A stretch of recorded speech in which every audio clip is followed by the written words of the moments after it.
Intestino grueso. El intestino grueso es la última parte del tubo digestivo.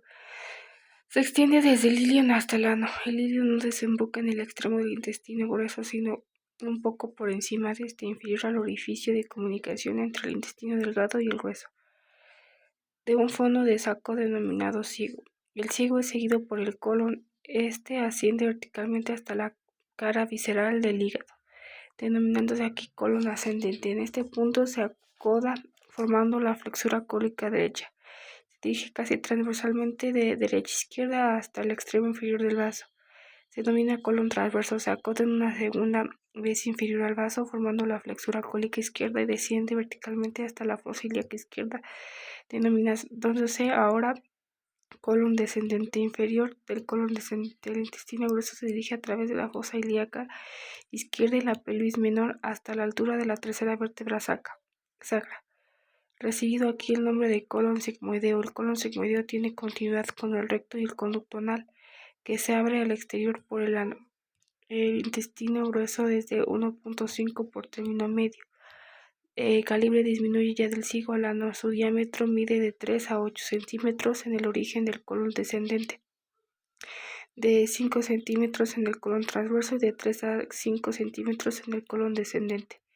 El intestino grueso vuelve a aumentar ligeramente de calibre en el colon sigmoideo y presenta a la altura del recto una dilatación denominada ampolla rectal. El intestino grueso se distingue del intestino delgado por 4 características principales. Es más voluminoso que el intestino delgado. Está recorrido en toda su longitud por cintas musculares longitudinales denominadas tenias del colon. Son 3 en el ciego: el colon ascendente, el colon transverso, el colon descendente, 2 del colon sigmoideo y ninguna en el recto. El ciego, el colon ascendente y el colon descendente, estas tenias se dividen en anterior, tenia libre posteromedial, tenia mesocólica, posterolateral, tenia ometal, colon transverso, la tenia mesocólica. Posterior superiormente, y corresponde a la inserción del mesocolon transverso. La tenia libre se vuelve posterior inferior a la tenia ometal, se sitúa anteriormente. En el intervalo entre las tenias, el colon presenta saculaciones astroas del colon. Están separadas por pliegues semilunares del colon. Las austrias del colon se atenúan y desaparecen en las proximidades del recto y del colon anal. A lo largo de estas tenias, el colon se implanta en pequeños cuerpos adiposos denominados apéndices omentales, apéndices epiplónicos, apéndices adiposos del colon. Apéndices omentales son prolongaciones de la masa adiposa contenida en los mesos. Estas prolongaciones son profundas al peritoneo y se hallan situados a lo largo de una rama terminal del vaso recto. Cada apéndice omental contiene una ramificación de la rama terminal correspondiente del vaso recto. A veces esta rama describe un asa en el espesor del apéndice omental antes de su ramificación a la pared intestinal. Constitución y configuración interna. El intestino grueso está constituido, al igual que el intestino delgado, por 4 capas superpuestas: serosa, muscular, submucosa y mucosa. Capa serosa varía en cada segmento del intestino grueso, la describimos al estudiar los diferentes segmentos. Capa muscular se compone, al igual que el intestino delgado, 2 capas, una superficial longitudinal incompleta. Es gruesa solamente en las tenias y la otra profunda y formada por fibras circulares. Capa submucosa es análoga del intestino delgado. Capa mucosa del colon no presenta vellosidades ni pliegues circulares.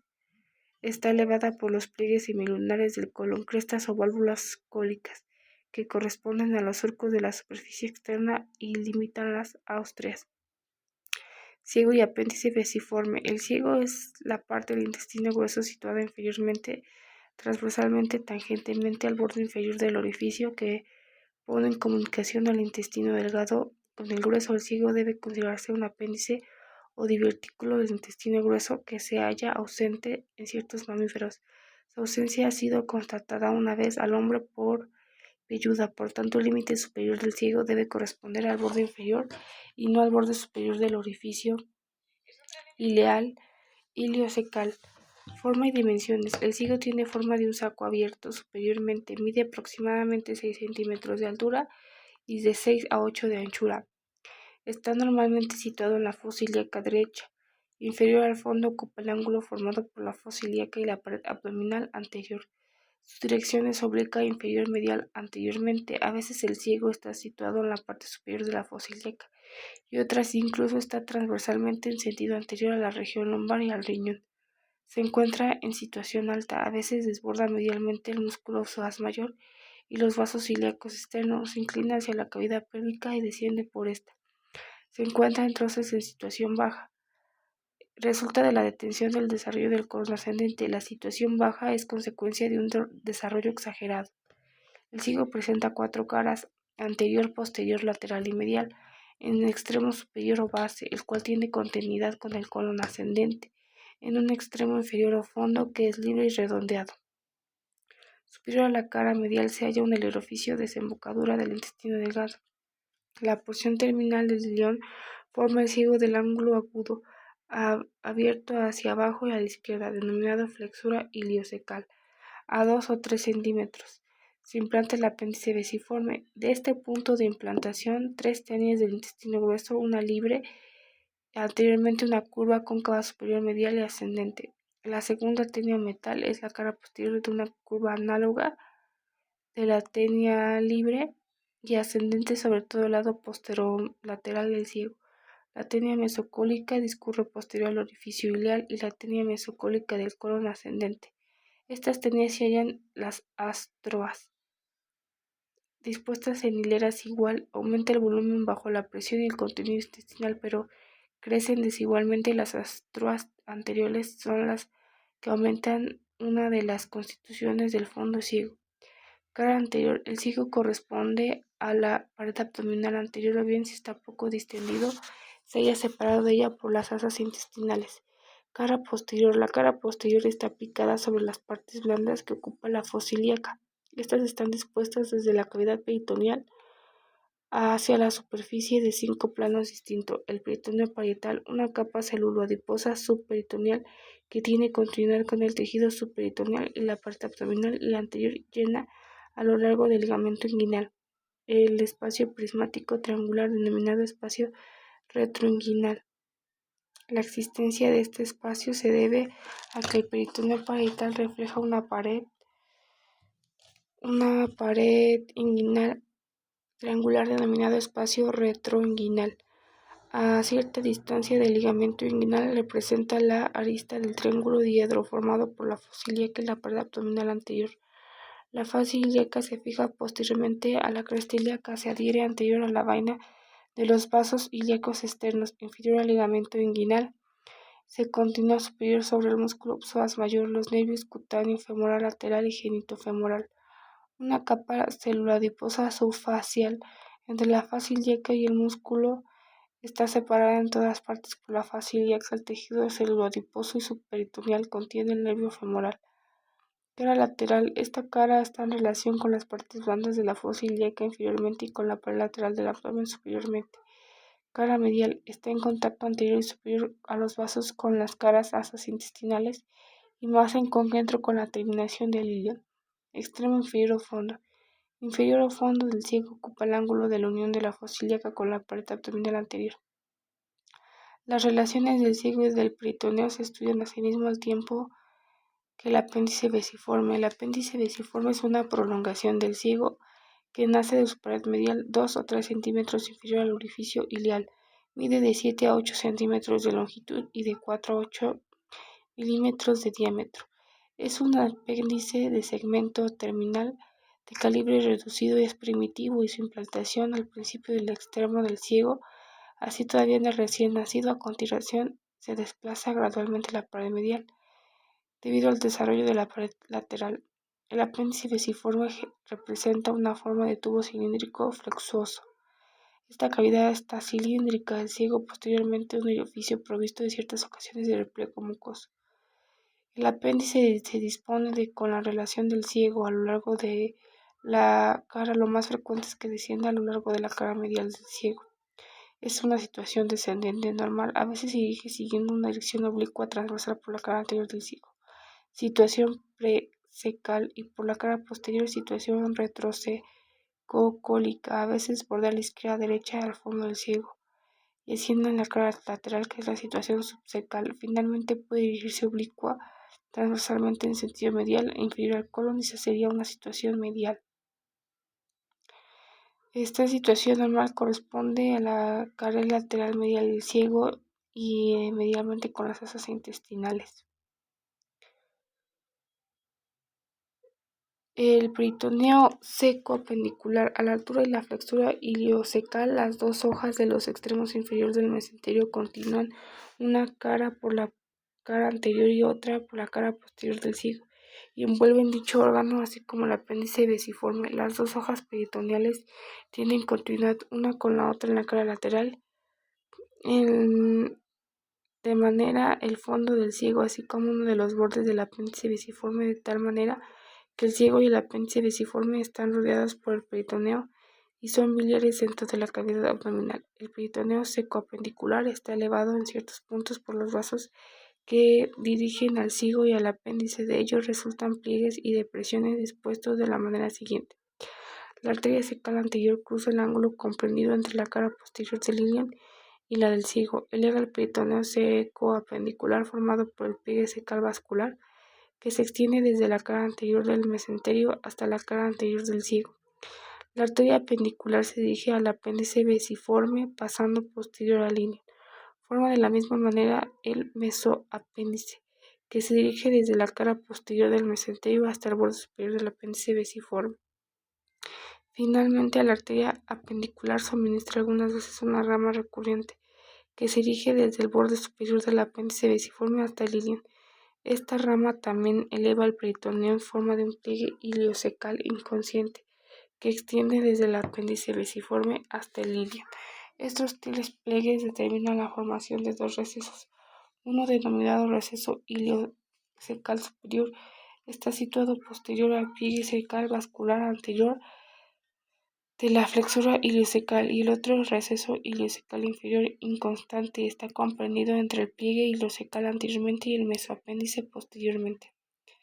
También se observa a menudo un ciego, el receso retrocecal, que procede de la soldadura incompleta de la pared posterior del ciego con el peritoneo. Se prolonga a veces sobre el ciego, pudiendo realizarse la soldadura a este peritoneo parietal solo a lo largo de los bordes lateral y medial de su cara posterior. Se forma así el receso retrocecal, que está abierto inferiormente.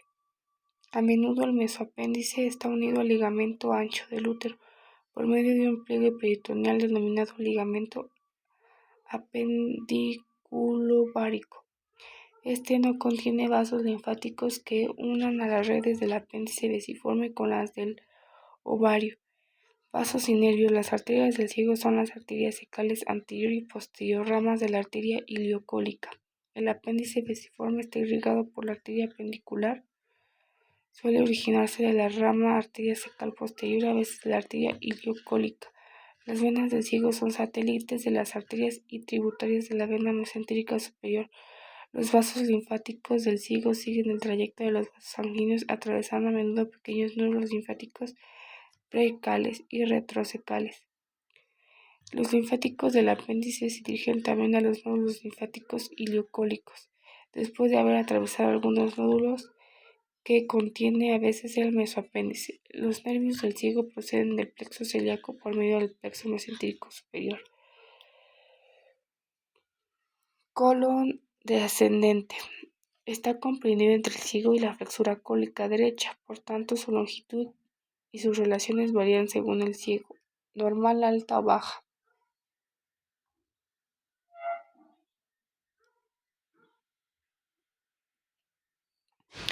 Longitud y dirección. En la mayoría de los casos, el colon ascendente mide de 8 a 15 centímetros de largo. Su dirección es casi vertical, un poco oblicua superior y posteriormente, por lo cual a medida que desciende se vuelve más y más profundo. Una ligera curva de concavidad medial anterior. Cuando el colon ascendente es largo, describe sinuosidades tanto más pronunciadas cuanto mayor a su longitud. Orificio ileal y válvula ileal ileocecal. El colon ascendente comunica con el ilion por medio de un orificio situado superiormente a la pared medial del ciego. Orificio ileal está provista de una válvula, la válvula ileal o válvula iliocecal, formada por dos labios, superior iliocólico, inferior iliocecal. pero al grado de inclinación, la orientación hacia el labio superior, cuya forma es comparable con la de un pliegue semilunar del colon, es más o menos horizontal, mientras la de un labio inferior está orientada al plano más o menos vertical. Los dos labios se unen a sus extremos formando las comiados de los frenillos del orificio ileal, la válvula iliocecal, por el adosamiento a la pared cólica a la red ileal que se invagina en el colon. Vienen en la constitución de los labios la capa muscular longitudinal y la serosa, que se dirige directamente desde el ilio hacia el colon superior y al ciego inferiormente y mantienen adosadas las capas descendentes. Relación. Cuando el colon presenta una longitud normal, corresponde posterior con la parte superior de la fosa ilíaca y la fosa lumbar y el pómulo inferior del riñón derecho.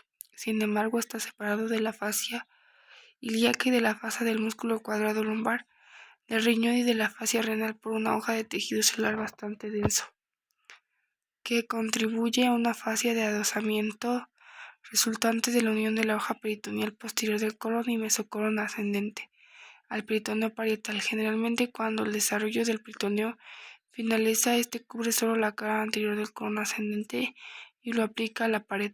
El colon ascendente también está en relación de superior e inferior lateralmente con la pared lateral del abdomen y el diafragma, medialmente con el uréter derecho, los vasos testiculares u ováricos, las asas intestinales y el extremo inferior de la porción descendente del duodeno, anteriormente con la pared abdominal anterior de la que está separada por asas intestinales y la cara visceral del hígado, sobre la cual marca una parte de impresión cólica. Flexura cólica derecha o flexura hepática del colon.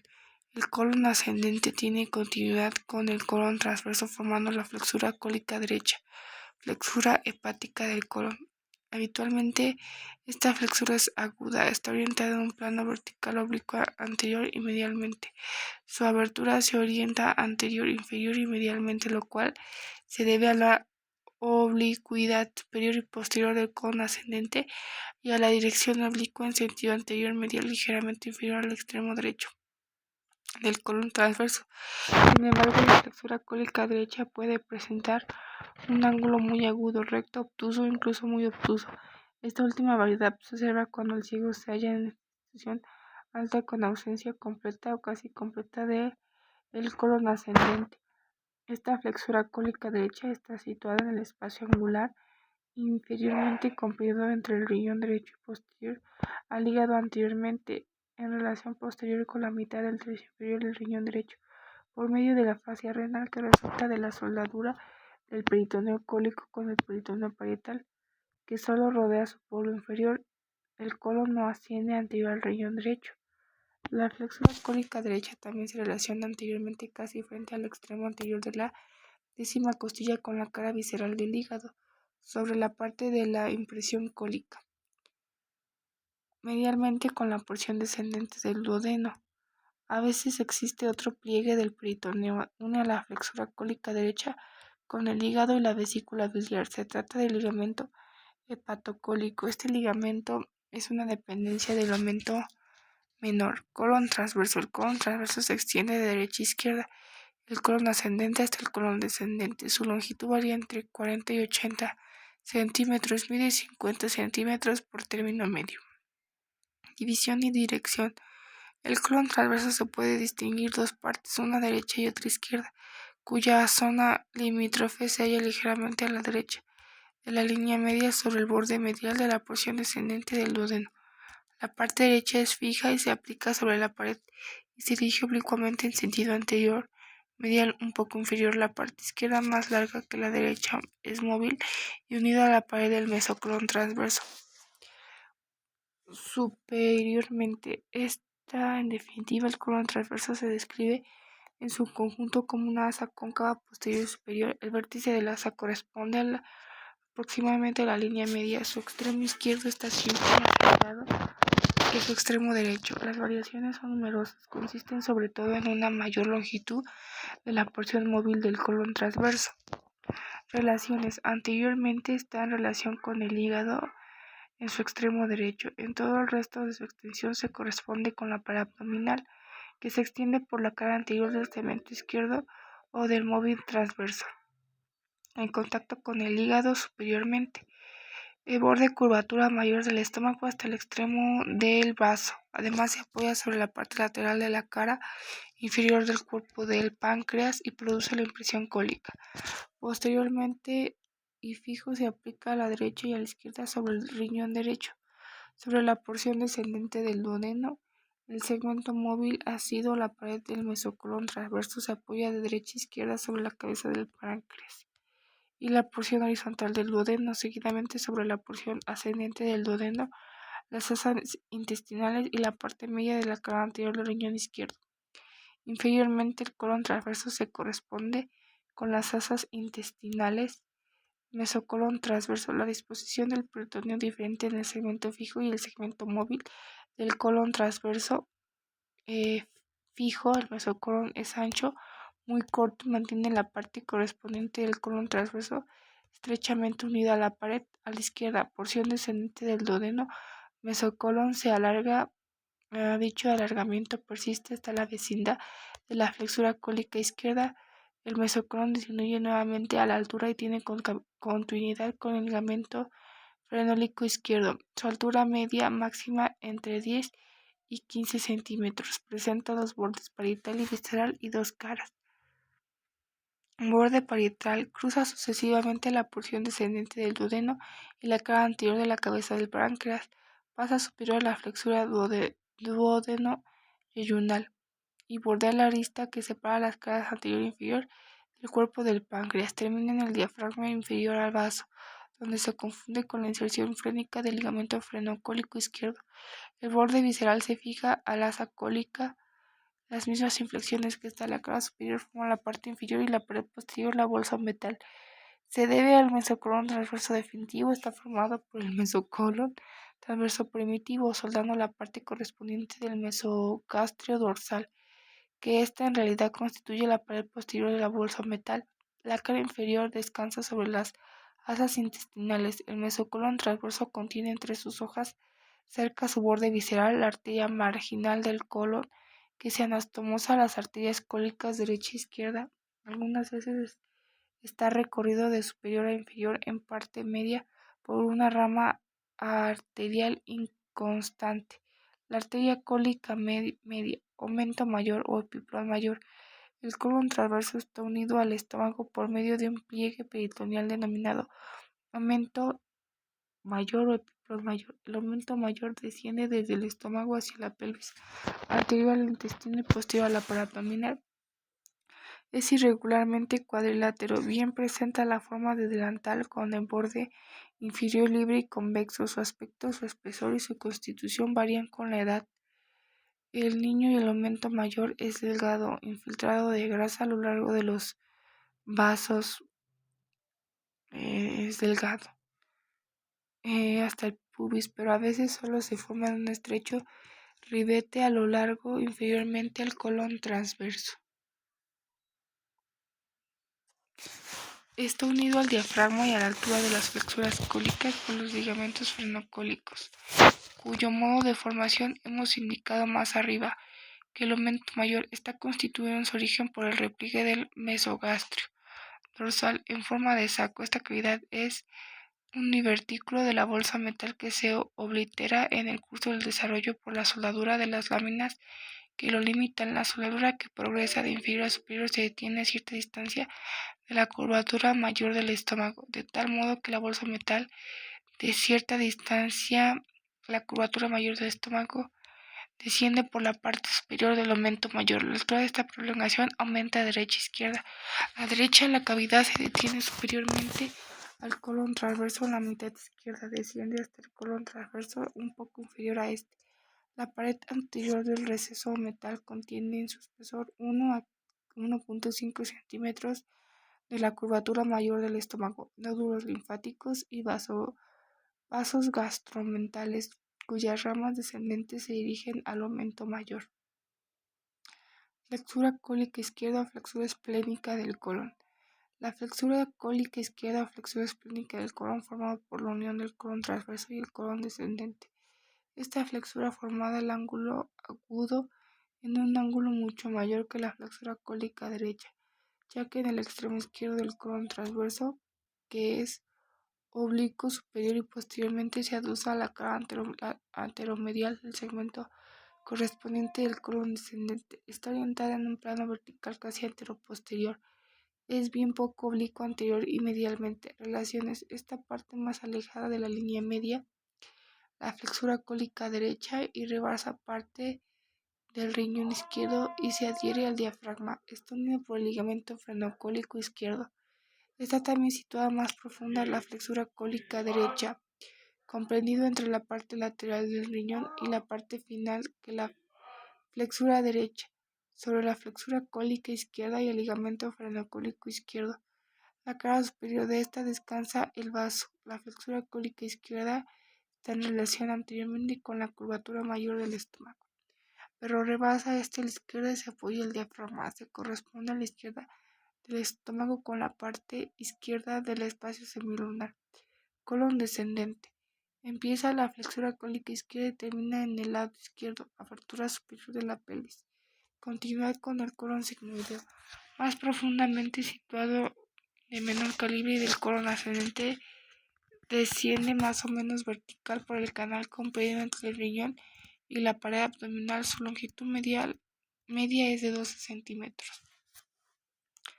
En la gran mayoría de los casos, el colon descendente se halla aplicado a la pared abdominal posterior por el peritoneo. En este caso, su cara posterior está en relación con el borde externo del riñón y con la pared abdominal por medio de la fascia del adosamiento análoga. Se encuentra posterior al colon ascendente. Una vez de cada 6, la fascia se halla ausente en el colon descendente y está unido por un corto meso. Sus caras anterior y laterales, tapizadas por el peritoneo, corresponden con las asas intestinales. Colon sigmoideo. El colon sigmoideo se extiende desde el lado izquierdo hasta la abertura superior de la pelvis, donde continúa con el colon descendente hasta la tercera vértebra sacra, donde tiene continuidad con el recto. El colon sigmoideo podemos distinguir dos partes: una fija, que es la porción ilíaca del colon sigmoideo; otra móvil, porción pélvica del colon sigmoideo. Porción ilíaca del colon sigmoideo. La porción ilíaca del colon sigmoideo presenta las mismas características del colon descendente. Atraviesa la fosa ilíaca desde la cresta ilíaca hasta el borde medial del músculo psoas mayor, describiendo una curvatura cóncava medialmente. Cruza según sea más o menos larga la parte medial y la fosa ilíaca, habitualmente por su parte media y con menos frecuencia por la parte anterolateral. La porción ilíaca del colon sigmoideo se halla aplicada a la fosa ilíaca por el peritoneo, que presenta la misma disposición que el colon descendente.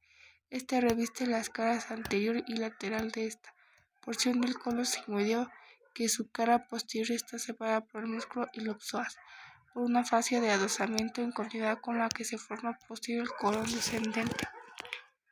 Esta fascia resulta, como es señalado antes, de la soldadura de las hojas de la serosa posterior a la porción ilíaca del colon sigmoideo. La porción ilíaca del colon sigmoideo está recubierta por las asas intestinales y por el asa de la porción pélvica y el colon sigmoideo.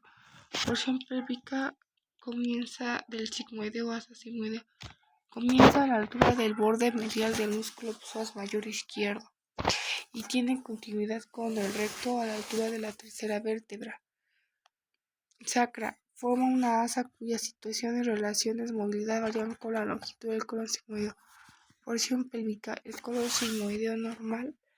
En la mayoría de los casos, la porción pélvica del colon sigmoideo presenta una longitud de 40 aproximadamente, entonces es muy móvil. Está suspendida de la pared por un largo mesocolon sigmoideo. Describe una curvatura cuya concavidad se orienta posterior e inferiormente. La porción pélvica del colon sigmoideo normal se dirige a lo largo de un trayecto casi transversal, más o menos flexuoso. Después se dirige inferior y posterior y medialmente hacia el recto. La porción pélvica del colon sigmoideo cruza en su origen a los vasos ilíacos externos. Se corresponde inferior y anteriormente con la vejiga o bien con el útero, los ligamentos anchos. Posterior con el recto y el conducto anal. superior con las asas intestinales. La porción pélvica es larga o abdominopélvica. Porción pélvica es de 80 centímetros de longitud, cóncava inferiormente, asciende en la cavidad abdominal. La porción pélvica del colon sigmoideo corta, pues es corta, desciende entonces hasta el recto, la pared posterolateral izquierda de la pared de la pelvis. Mesocolon sigmoideo está unido a la pared por el mesocolon sigmoideo. Una de las caras de este menso es anterior y la otra posterior. Su borde superior o parietal se comprende de dos segmentos. Uno denominado segmento oblicuo, el superior, medialmente borda la inferior superior de la cara lateral de las arterias ilíacas externa y común cruza los vasos testiculares, y el uréter habitualmente tiene continuidad con el segundo segmento un poco inferior a la bifurcación de la aorta, a la izquierda y a la línea media. Otro segmento denominado segmento vertical forma con el precedente un ángulo agudo abierto inferiormente y se inclina inferior un poco medialmente para alcanzar el promontorio y la línea media, la cual sigue hasta el recto y el conducto anal. A la altura del mesocolon sigmoideo es tanto mayor cuanto más larga sea la porción pélvica del colon sigmoideo. Por lo general, la altura máxima corresponde a la parte media del meso y mide aproximadamente 15 centímetros. La altura del mesocolon sigmoideo es muy pequeña cuando la porción pélvica del colon sigmoideo es muy corta. Ya hemos señalado anteriormente que el meso puede hallarse ausente. En este caso, la hoja posterior del meso está soldada al peritoneo parietal, produciendo una fascia de adosamiento situada posterior a los vasos sigmoideos, normalmente contenidos en el meso anterior a los órganos parietales, ilíacos, uréter, etc. Las relaciones del meso y el uréter ilíaco. El mesocolon sigmoideo contiene en su espesor, junto con los vasos linfáticos y los filetes nerviosos, la terminación de la arteria mesentérica inferior, las arterias sigmoides y las venas correspondientes. El segmento vertical del borde adherente del meso. El borde contiene la arteria sigmoidea superior, las arterias sigmoideas media e inferior y discurre la parte media del mesocolon sigmoideo. El espacio entre el mesocolon sigmoideo anterior y el peritoneo parietal posterior separa los dos segmentos del borde y adhiere al mesocolon, se denomina fosa sigmoidea. Cuando se alcanza el mesocolon sigmoideo, aproximadamente 2/3 de los casos, en el vértice de la fosa sigmoidea, un orificio en la unión de los segmentos oblicuo y vertical del meso. Recto conducto anal. El recto y el conducto anal constituyen en el segmento terminal del tubo digestivo. Sus límites continúan el colon sigmoideo y comienza donde finaliza el mesocolon, es decir, a la altura del cuerpo de la tercera vértebra sacra, y termina en el ano. Su dirección es recto y desciende anterior al sacro y al coxis. La curvatura de concavidad anterior al sacro y el coxis, enfrente del vértice del coxis, el recto se acoda y se dirige oblicuamente en sentido inferior y posterior. Presenta curvaturas anteroposteriores, que es la flexura sacra superior y cóncava, y la flexura peritoneal o flexura anorrectal, que es inferior y cóncava posterior. Presenta también ligeras inflexiones laterales pélvicas. Se trata de las flexuras laterales, cuya dirección y profundidad son muy variables. Dimensiones, es decir, el recto se sitúa en la cavidad pélvica, el segmento inferior, el conducto anal. Está acompañado del espesor de la parte inferior de la pelvis o del perine. El límite de estos dos segmentos corresponde a la flexura peritoneal, que se halla en el vértice del coxis.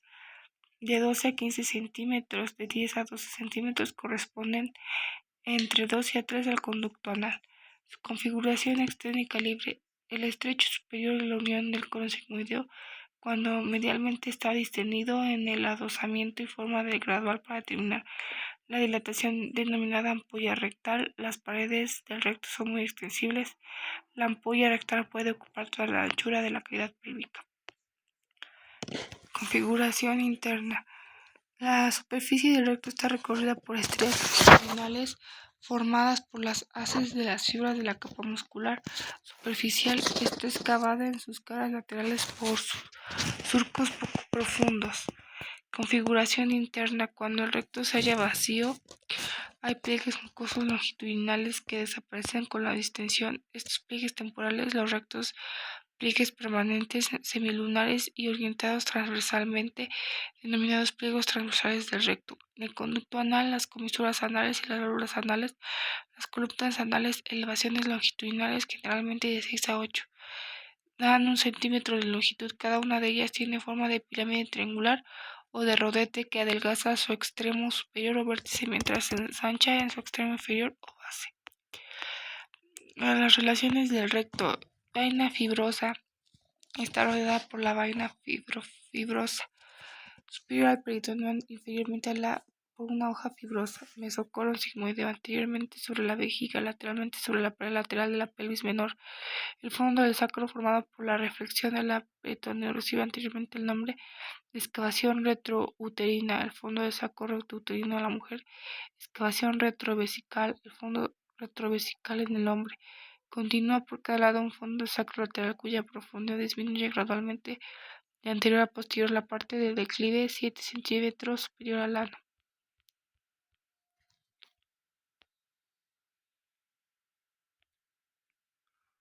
Vasos y nervios de la arteria vasos y nervios del intestino grueso. Arterias del colon proceden de las arterias mesentérica superior, mesentérica inferior. Territorio de la arteria mesentérica superior se extiende hasta la flexura cólica izquierda, ya que la irrigación del colon transverso está casi enteramente asegurada por la arteria mesentérica inferior. La arteria superior da origen a las arterias cólicas derecha media y arteria iliocólica. La arteria mesentérica inferior suministra las arterias cólica izquierda y la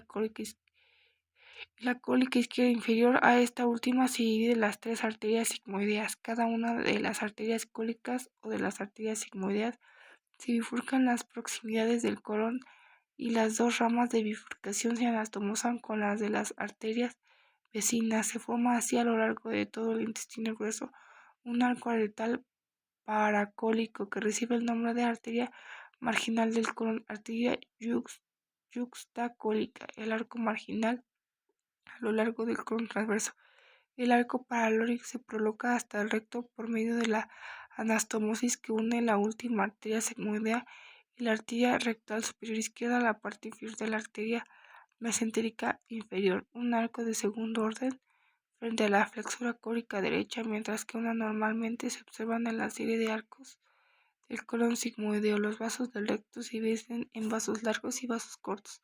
Primero alcanzan el intestino frente a los surcos y se extienden hasta el borde libre. Los segundos nacen frente a las austrias y su trayecto en la pared intestinal es menos extenso que los vasos largos.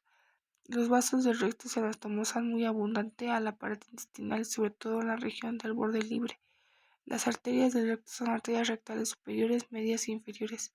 Las arterias rectales nacen de la bifurcación de la arteria mesentérica inferior del extremo superior de la pared posterior del recto. Las arterias superiores derecha e izquierda divergen hacia las paredes laterales derecha e izquierda, dando origen a las ramas destinadas a la mitad correspondiente. La arteria rectal superior izquierda tiene sobre todo una distribución anterolateral arterial rectal superior derecha y la distribución posterolateral. Las arterias rectales medias, ramas de la arteria ilíaca interna, abordan la pared anterolateral del recto cerca del extremo inferior de la ampolla rectal. Sus ramificaciones rectales se unen por una parte de las arterias rectales superiores por medio de finas anastomosis, unas superficiales situadas en una capa muscular y otras intraparietales situadas sobre todo en la capa submucosa y por parte de las arterias rectales inferiores.